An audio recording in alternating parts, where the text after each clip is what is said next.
Friends, आज मैं Vygotsky के सामाजिक सांस्कृतिक सिद्धांत को लेकर आई हूँ, जिसे इंग्लिश में Vygotsky theory of social cultural development भी कहते हैं। ये सी-टेट के लिए बहुत ही महत्वपूर्ण है। इसमें से हर बार 2 या 3 प्रश्न होते हैं।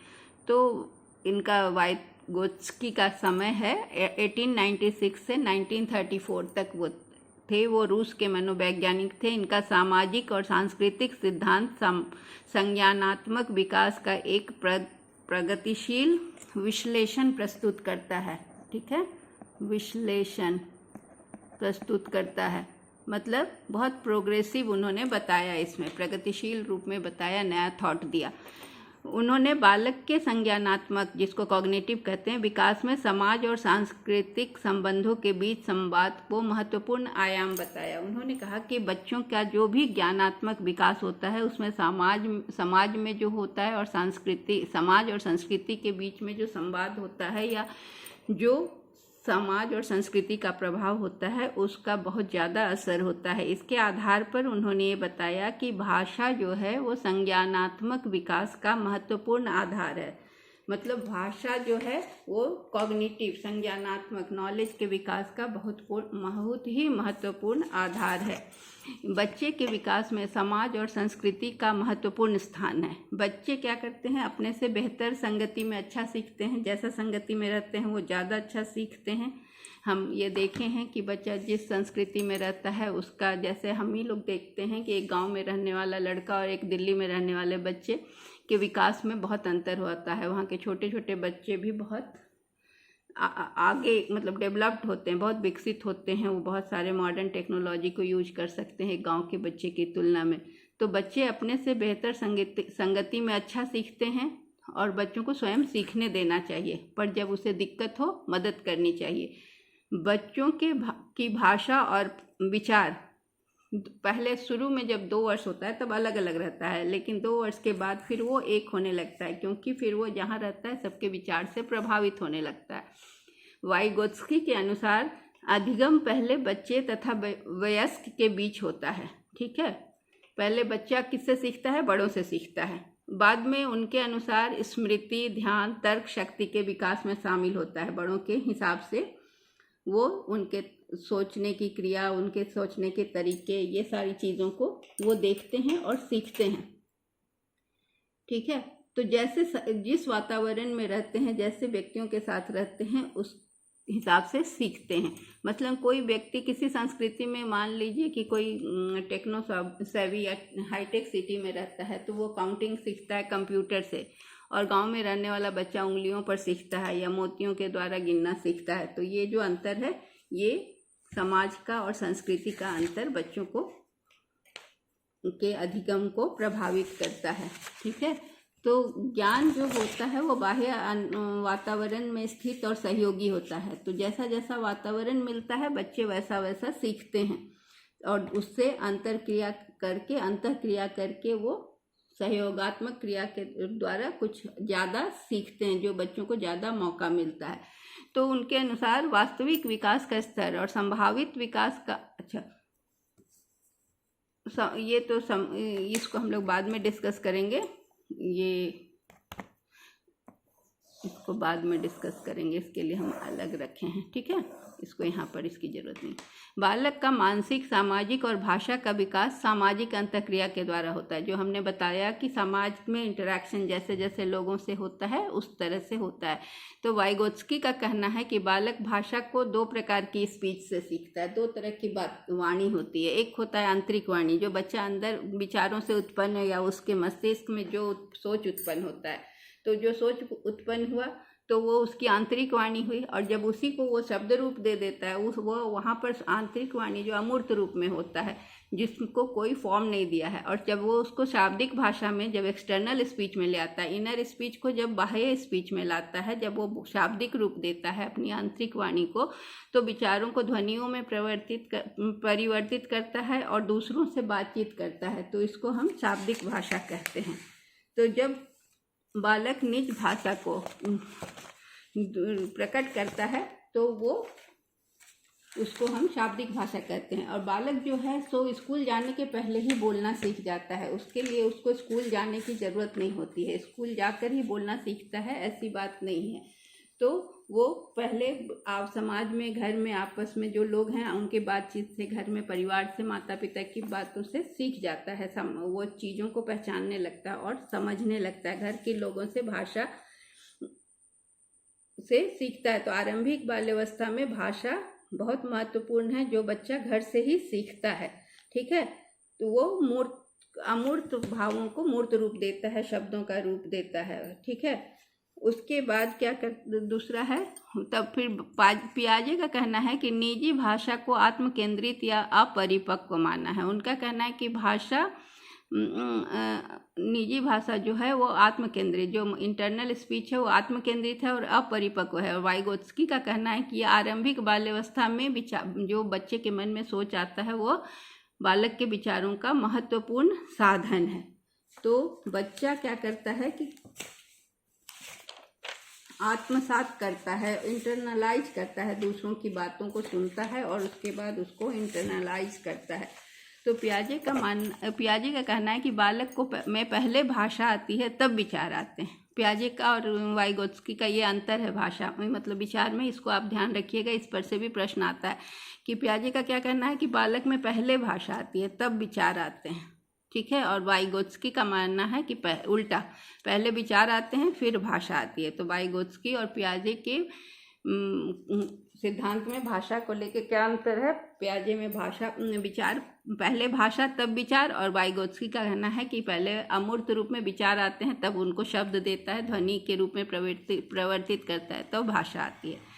तो इससे क्या स्पष्ट हो रहा है? दोनों में भाषा और विचार है, आगे पीछे हैं। तो इससे स्पष्ट हुआ कि भाषा और विचार एक दूसरे पर निर्भर हैं। वाइगोत्स्की का कहना है कि बच्चे भाषा का प्रयोग न केवल सामाजिक संप्रेषण, बल्कि मतलब समाज में अपनी बात कहने के लिए या लोगों तक अपनी बात पहुंचाने के लिए यूज करते हैं, ऐसा नहीं है, बल्कि स्वनिर्देशित तरीके से कार्य करने और व्यवहार योजना बनाने और निर्देश देने में करते हैं। बच्चा क्या करता है कि अपने तरीके से जो काम करते हैं उसमें कुछ कैसे करेंगे, या उसको किसी को कुछ कहने के लिए, निर्देश देने के लिए भी भाषा का प्रयोग करते हैं। छोटे बच्चे भी कुछ मांगते हैं, कुछ लाने को कहते हैं, तो इसके लिए भी वो भाषा का प्रयोग करते हैं। बच्चे परिवार के लोगों से भाषा विद्यालय जाने के पहले ही सीख लेते हैं।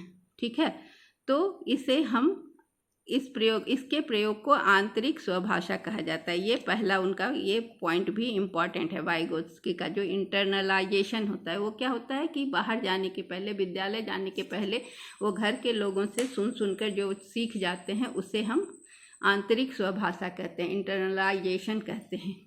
ठीक है, तो उसका इनर स्पीच और उसको शाब्दिक रूप देते हैं, और उसके बाद जो वो सीखते हैं उसको इंटरनलाइजेशन कहते हैं। और वाइगोत्स्की के अनुसार जो पहले विचार आता है तब भाषा बनती है, और पियाजे का क्या कहना है कि पहले भाषा आती है तब विचार बनते हैं। ठीक है, उसके बाद पियाजे ने निजी भाषा को आत्मकेंद्रित और अपरिपक्व माना है, जबकि वाइगोत्स्की के अनुसार आरंभिक बाल्यावस्था में बालक के विचारों का महत्वपूर्ण साधन है। भाषा क्या है? विचारों का महत्व। बाल्यावस्था में बालक के विचारों का महत्वपूर्ण साधन है भाषा।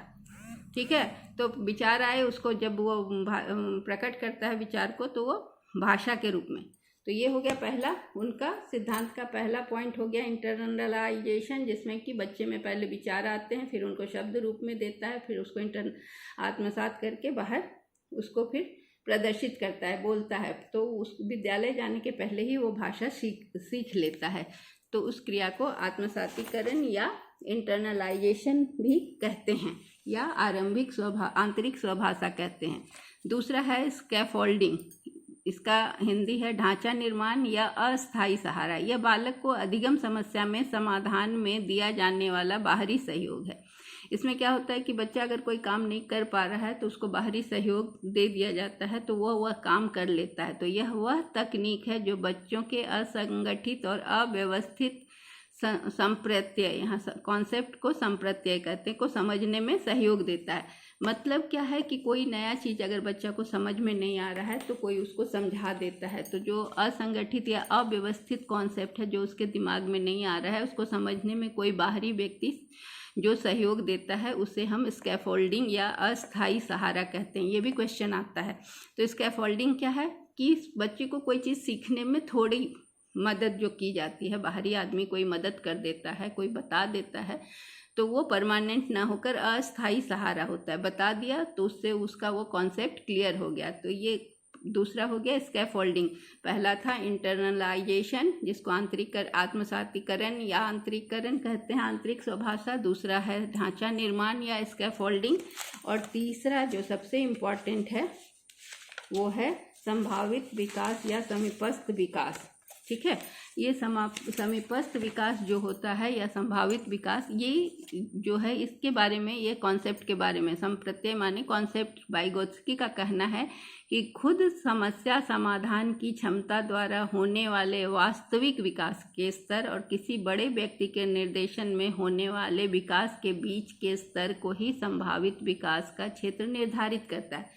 मान लो कोई बड़ा आदमी सिखा रहा है, वो बड़ा आदमी भी है और बच्चा ऐसे मान लो वो खुद करके सीख रहा है, तो इन दोनों के बीच में जो समय वो सिखा रहा है तो यहाँ पर है बच्चा, उसके बाद वो खुद से कर रहा है, तो जब वो सीख के कर रहा है तो यहाँ पर है और खुद से करने के लिए यहाँ पर, तो इन दोनों के बीच में जो टाइम लग रहा है ना, यहाँ से यहाँ पहुँचने में, यहाँ से यहाँ की पहले मदद से सीख रहा है समाधान, समस्या का समाधान का बड़े व्यक्ति के निर्देशन में सीख रहा है, फिर खुद से कर रहा है। तो इन दोनों के बीच में जो टाइम का अंतराल होता है, जब वो किसी की मदद से सीखता है और जब वो खुद करके करने लगता है, तो इन दोनों के बीच में जो अंतर होता है, इसको हम संभावित विकास का क्षेत्र या जोन ऑफ प्रॉक्सिमल डेवलपमेंट कहते हैं।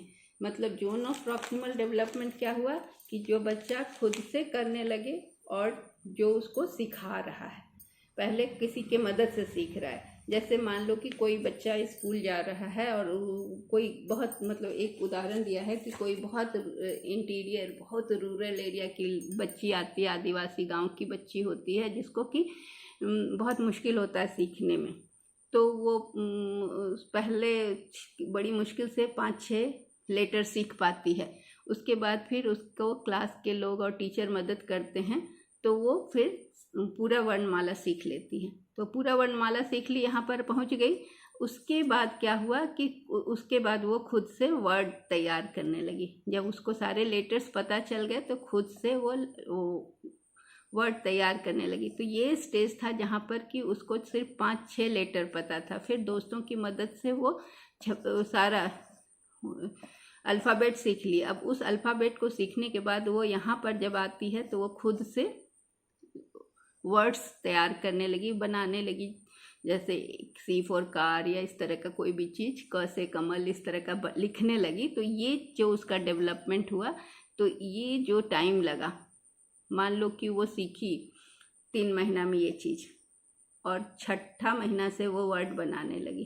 3 महीना से तो कितना का गैप हुआ, 3 महीना का गैप हुआ। वो 3 महीना का गैप जो हुआ वो हो गया संभावित विकास का या समीपस्थ विकास का क्षेत्र, जिसको हम कहते हैं जोन ऑफ प्रॉक्सिमल डेवलपमेंट।